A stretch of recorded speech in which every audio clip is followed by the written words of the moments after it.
Hey guys, gals and non-binary pals, I'm Pangbot. I've been a huge fan of gaming challenge videos here on YouTube for a good while. Seriously, they make up like half of my recommended videos. So I figured, why not try it out myself?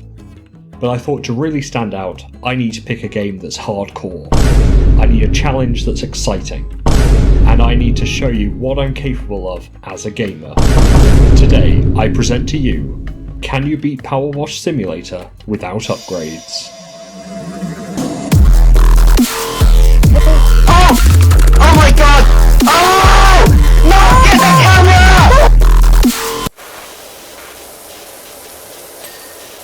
Yeah, that doesn't sound too impressive. But like when your friend pulls out a 10-minute YouTube video that they keep swearing gets better in a minute, you're going to have to buckle up and deal with it. With that said, here are the rules. I'm not allowed to buy a better power washer, we're stuck with the basic one. Equipment is also off limits, this includes the nozzles and the extensions. As a result, I can't buy cleaning liquids either, as you need the soap nozzles to use them. Lastly, no glitches are allowed. If I need to buy an upgrade to complete a job, I'll use it for the fewest number of jobs. The one exception I made is for the Spinny Boy, as the only advantage it gives me is preventing carpal tunnel. If this means you now consider the challenge failed, then that's fine, but know that I've already tracked your IP and a drone strike is on its way. Let's get started! Here's a quick overview of what we have available to us. The red nozzle is the most powerful, but it covers a tiny area.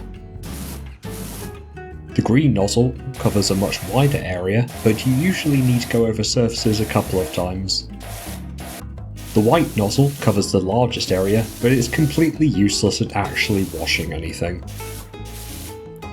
Because of all that, we usually stick to the yellow nozzle, which is powerful enough to not need multiple passes and does this over a moderate area. The first few jobs are easier than beating your average American at a world geography test. Obviously the game expects us to be using the basic washer as we don't have the money to buy a better one yet.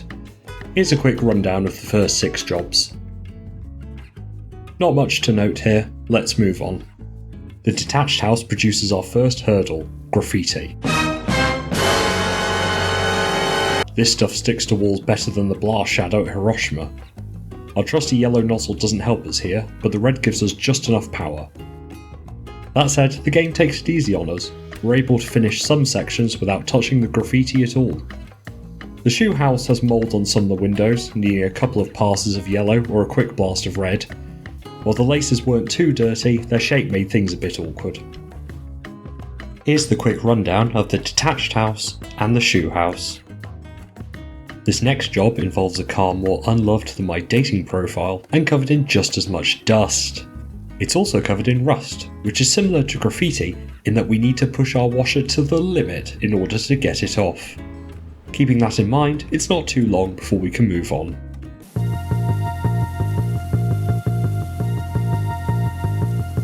I hope you can tell from this footage why I allowed the turbo nozzle for this challenge. I mean, just look at the mess you can make by cleaning.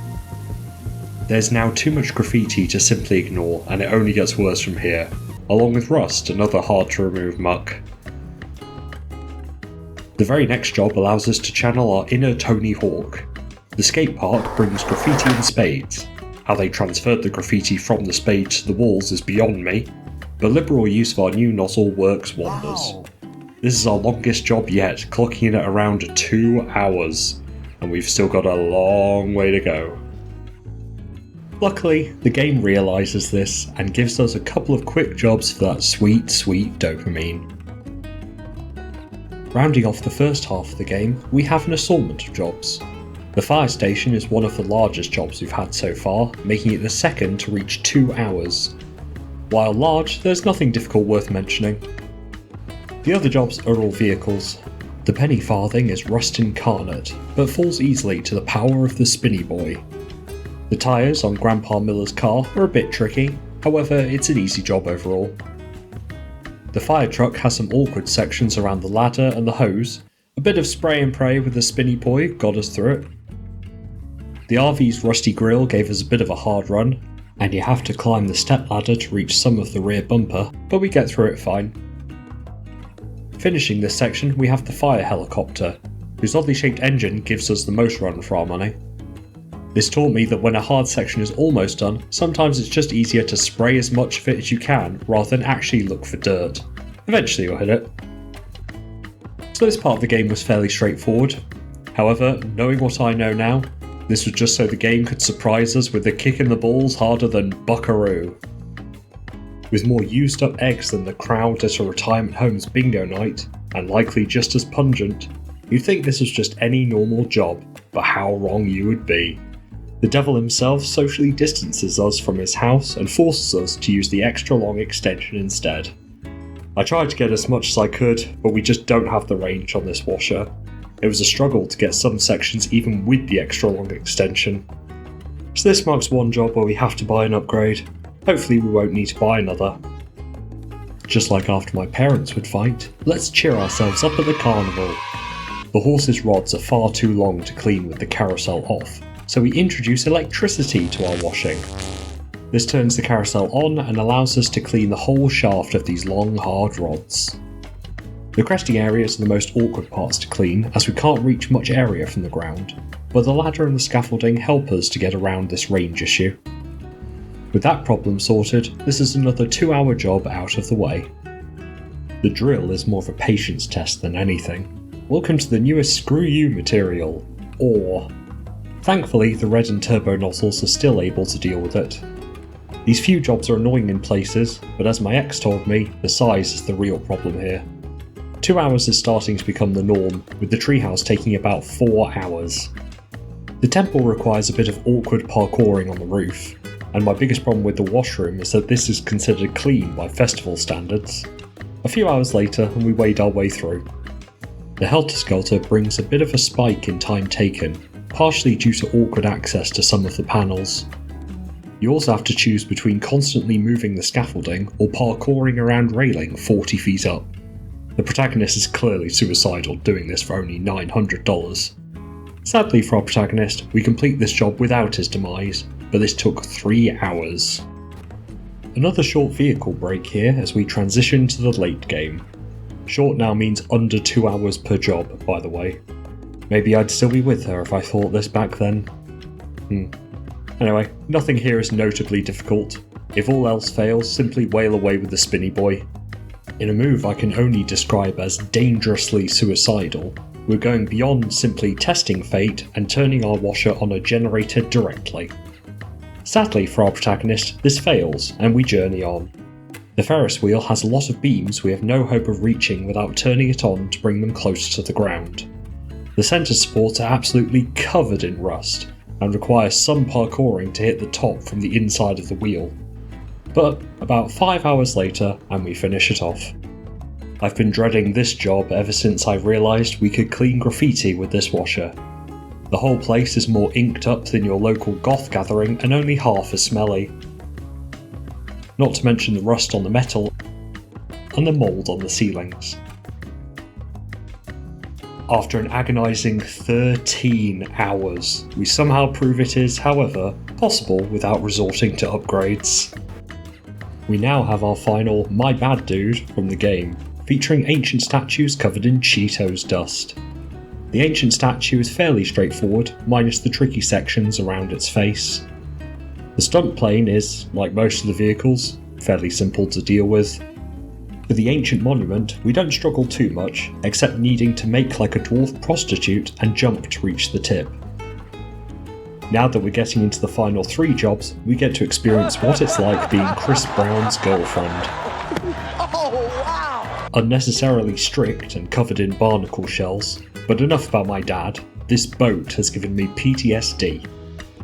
Both ends of the hull are too far away to reach normally, which means we have to jump from the edge of the platform and hope we hit the right area with the washer over and over and over again, as you can see. After spraying enough water to submerge the dock, this 11-hour ordeal eventually comes to a close. Here we have the final vehicle job.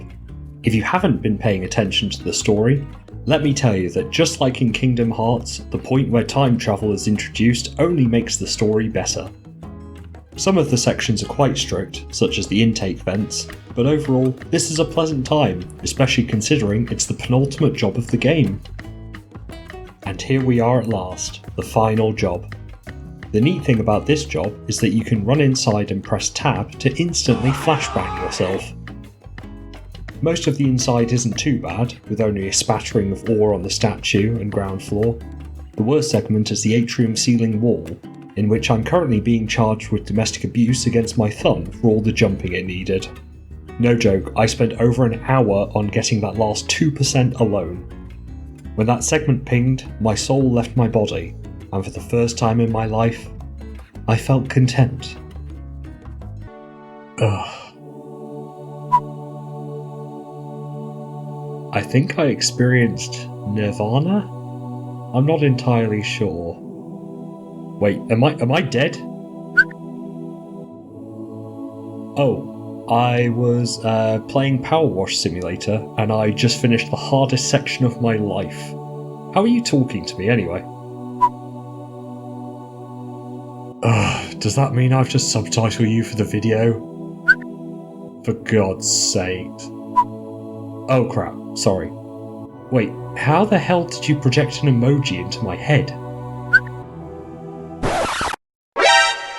Oh fuck.